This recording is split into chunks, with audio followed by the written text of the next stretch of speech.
Let's start with the lat foam roll. Go ahead and take that foam roller and place it in the armpit. What you're going to do is angle back slightly. Bolster your head up with your non-working arm, and be sure that as you're doing this foam rolling technique that you're not directly in the armpit on any nerves and blood vessels. You can go ahead and hold this for 30 to 60 seconds, and you can move your arm around as I'm doing right there in the video, just to kind of pin and stretch the muscle.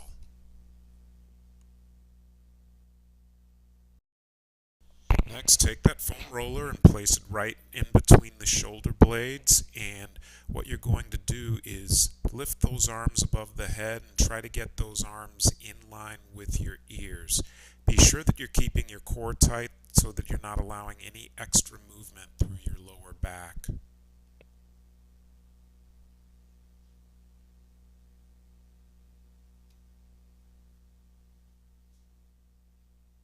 Moving on, we're going to foam roll that chest. Place the foam roller right where the shoulder muscle and the chest muscle meet, and just like the lat foam roll, find a tender point and hold that for 30 to 60 seconds. You can also do the pin and stretch by moving that arm around as you're holding on to that tender point. Start out with the lat stretch on all fours. Sit back on your heels and outstretch those arms above the head. On the side that you're stretching, go ahead and point that thumb up to the ceiling and rotate your trunk so that your armpit of your stretching arm is being directed into the floor. And hold that for 30 to 60 seconds. Be sure that you stretch on both sides if necessary.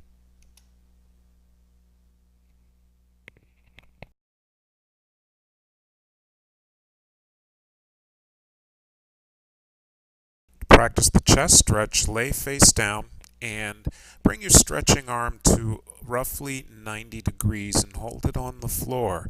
Now with the opposite leg, you're going to rotate back as shown and try to put that foot on the floor.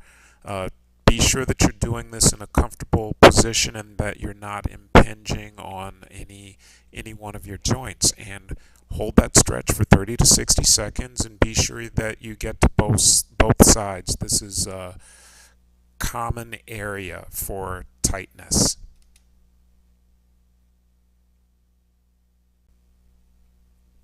For the cat-cow stretch, start out on all fours, keep that belly button drawn in, and go ahead and arch and flex your back for 15 to 20 repetitions.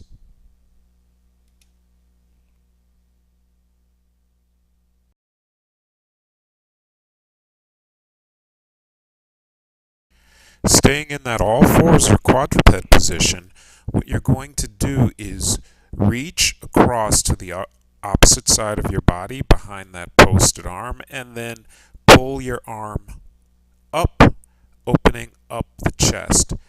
As you're pulling the arm and opening up the chest, be sure that you're pushing through your post arm.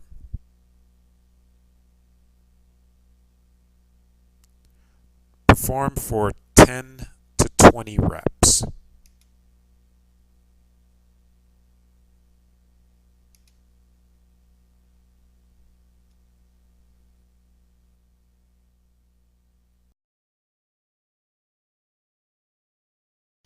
To perform the arm bar safely, get your kettlebell into the press position, floor press position.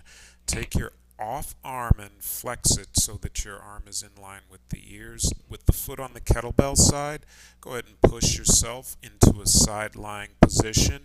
And your goal is to keep the kettlebell arm vertical with the elbows and wrists straight as you're rotating the hips, the front of the hips into the ground.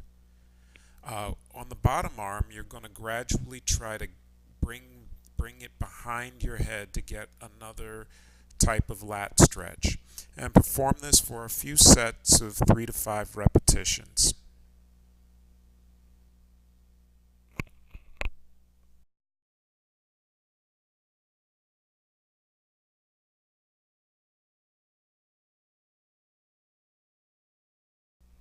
To perform the double draw, you're going to reach cross body simultaneously with both arms and raise your arms up as if you're drawing a sword. The thumbs are going to point to the inside of the body in the down position, and in the up position your shoulders are going to rotate out so that the thumbs point behind you. Perform for 15 to 20 repetitions.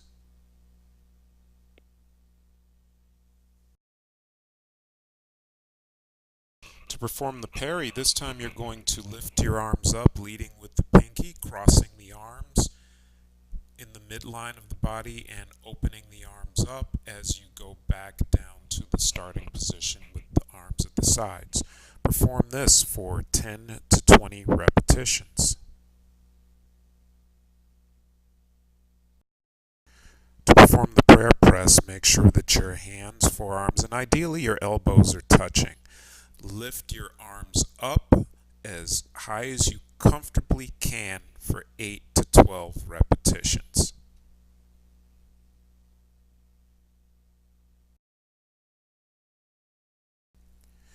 Perform the mountain block. You're going to lift one arm up above the head with the elbow at 90 degrees and the palm facing forward. The opposite arm, or the down arm, is going to rotate in, the thumb pointing behind the body.